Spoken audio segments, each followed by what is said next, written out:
বিল্লাহি মিনাশ শাইতানির রাজিম বিসমিল্লাহির রহমানির রহিম। সংসদ জাতীয় নির্বাচন আন্তর্বাহিক খ্যাতি সম্পন্ন। এই জাতির জন্য একটি রেকর্ড হয়ে থাকবে এই নির্বাচন। এই নির্বাচন একটি স্বপ্ননীল নির্বাচন। আপনারা কেন্দ্রের ভিতরে যাবেন,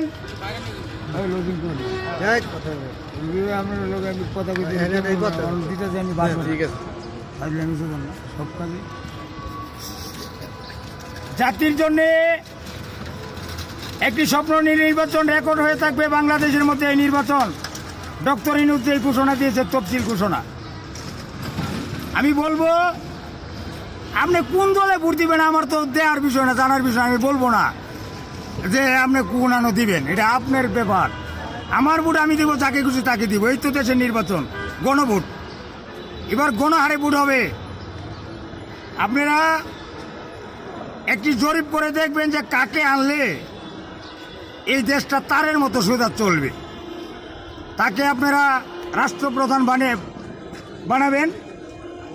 আরেকটি কথা হলো যে আমরা গরিব, খেটে খাওয়া মানুষ।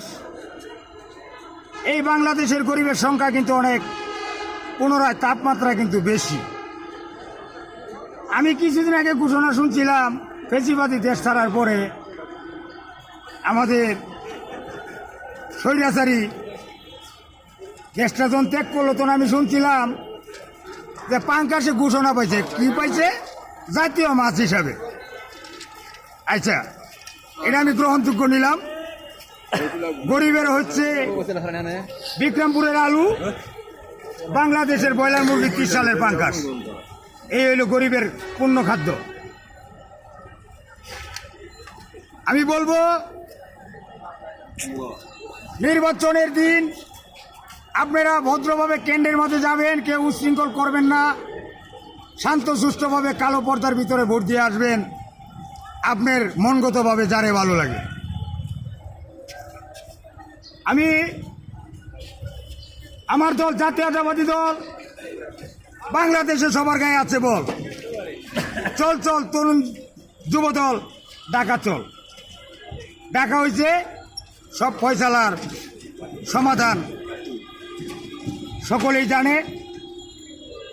আমাদের শহীদ জিয়া রহমানের সহধর্মিণী বেগম খালেদা জিয়া অসুস্থতার দাবিতে বাংলাদেশ জায়গায় জায়গায় মিলাদ হয়েছে, দোয়া হয়েছে। জানি না দোয়ায় কি হয়, বাকিটা আল্লাহর কাছে। উনিকে কিভাবে রাষ্ট্র গঠন করাবেন আমাদের স্রষ্টা এবং মালিকুল কাদির। আমি এমন কোনো কথা বলবো না যে সুডো আবুলের মতো আমারও তাতে গ্রেপ্তার করণ লাগে। উল্টা কথায় আমি যাব না। আমি কথা সিরিয়াল মোতাবেক কিন্তু বলতেছি কথা। বাংলাদেশের মধ্যে নারী পুরুষ আপনারা সকলেই তো কেন্দ্রে যাবেন ভোটের দিন। নাগরিকত্ব আপনার দায়িত্ব পালন করবেন। আমাদের দেশে 17 বছর যে রাষ্ট্রনায়কের দায়িত্ব পালন করে গিয়েছিল বঙ্গবন্ধুর কন্যা, ওদের মতো আবার না ভোট যাতে না হয়। আপনি যাবেন না, তাহলে আপনার ভোটটাই কিন্তু লস। আপনার ভোট কি মিশিংয়ে দিবে? অবশ্যই না। আপনারটা আপনারই সিল মারতে বুঝে তো সিলে। আচ্ছা, এখন আমি বলবো লন্ডন তারেক বাবাজি, আপনি কিভাবে ওই দেশের সম্পদ ফালায় তুই আসতে পারেন না, এটাও কিভাবে বুঝবো? আর নাকি আপনার ডরে ভয়ে এয়ারপোর্ট আপনি নামেন না, উপর থেকে গুলি করবে, এটার ডরে আসেন না।